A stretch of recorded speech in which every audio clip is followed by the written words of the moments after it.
When you're cocky to someone, you better be able to back it up.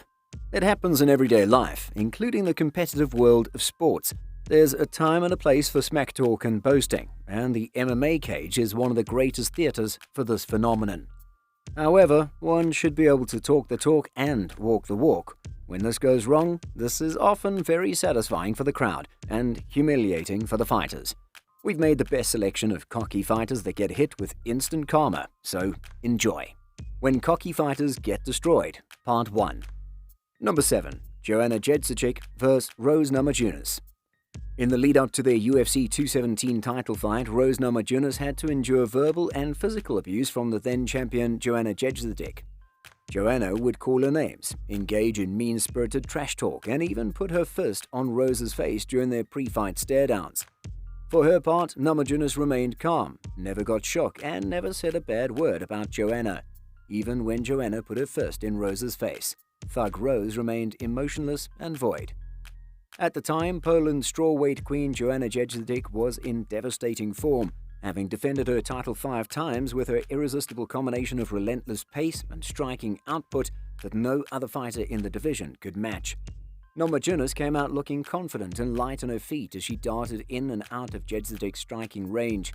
With many expecting her only chance for success to be on the ground, Namajunas surprised many by looking a step ahead in the striking exchanges and stunned the crowd when she dropped Jedrzejczyk with a big overhand right.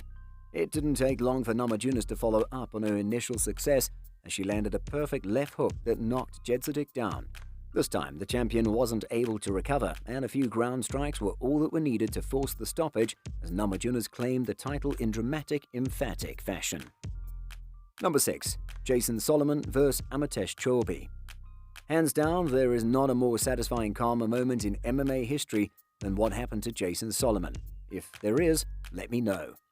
Solomon fought Amatesh Chorby at SFL 43 in September of 2015. He was obviously pretty confident, dancing his way to the cage. He gave everyone high fives and even messed around with the ladies. Inside the cage, he taunted Chorby to no end, who was all business. It was Chorby who got the last laugh, though. The first punch Chorby threw, a right hook, exploded on Solomon's face, and the rest was history. Don't talk smack if you can't back it up, kids. Not in MMA. Number 5. James McSweeney vs. Roy Nelson. James McSweeney is not on UFC's radar right now, but he is best known for being a cast member of Spike TV's The Ultimate Fighter Heavyweights in 2009. McSweeney was the first overall pick for Rashad Evans' team on the show and fought on the second episode against Wes Shivers. He won via majority decision. McSweeney then earned a ticket to the semi-final round by submitting teammate Matt Mitrione. He was gunning for a big win when he stepped inside the octagon with Roy Nelson. Because of Nelson's flabby physique, McSweeney was oozing with confidence. Our moms always tell us not to judge a book by its cover, but I guess McSweeney missed that memo. He bad-mouthed a knockout artist. Against a guy like Big Country, that's a big no-no. McSweeney obviously thought it was a good idea until he was TKO'd. Number 4. Chris Leben vs. Terry Martin. Chris Leben's ticket to fame came when he joined the first Ultimate Fighter reality TV show in 2005. On the same show, we saw the shady side of his personality that remained constant until he was removed from the UFC roster by Dana White himself. It's no secret that Leben always wants an overflowing supply of booze at every party that he attends. It almost always results in a punch-drunk version of himself. But in his 2007 fight against Terry Martin, getting dazed was like a walk in the park for him. Even after being rocked with multiple punches by a bad-mouthing Martin, a half-dazed Leben managed to knock Martin out cold in the first round. Martin might have tried talking sense to Leben, but Leben just couldn't distinguish between drunk and getting wobbled. It had the same feeling. Number 3. Nick Diaz vs. Anderson Silva. Nick Diaz is known for his trash-talking and disco-rave hand motions. He showcased his customary theatrics when he fought Anderson Silva at UFC 183 in January 2015. One of the more memorable moments of the fight was Diaz taunting Anderson Silva during their fight, which included a booty shake dance in the middle of the octagon. However, Diaz struggled to deal with the Brazilian's speed and precision. The volume punching for which he had always been known was nowhere to be found. Silva authored a strong closing act as he opened a gash underneath Diaz's left eye with a closed quarters elbow in the 5th round. The Brazilian won a lopsided decision. Number 2. Chris Weidman vs. Anderson Silva. It was 2013's most shocking moment when the entire world witnessed Chris Weidman defeat Anderson Silva for the UFC middleweight title. Weidman knocked out a clowning Silva with a left hook and follow-up ground strikes, bringing the match to a shocking and decisive close 78 seconds into round 2. Silva toyed with Weidman in a scene that has sadly grown familiar to his followers.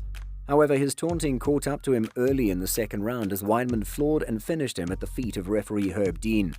It serves as the shining example that the octagon is no place for games. Taunting and showboating occasionally makes for a great show, but Silva went overboard and got 1-2'd by Weidman. Silva's soul left his body before he hit the mat. Number 1. Shinya Aoki vs. Yuichiro Nagashima. Shinya Aoki fought a mixed fight against the K1 fighter Yuichiro Nagashima, who had literally no MMA experience. Shinya was coming off a fight where he broke a fighter's arm and flipped them off and yelled at them after breaking it.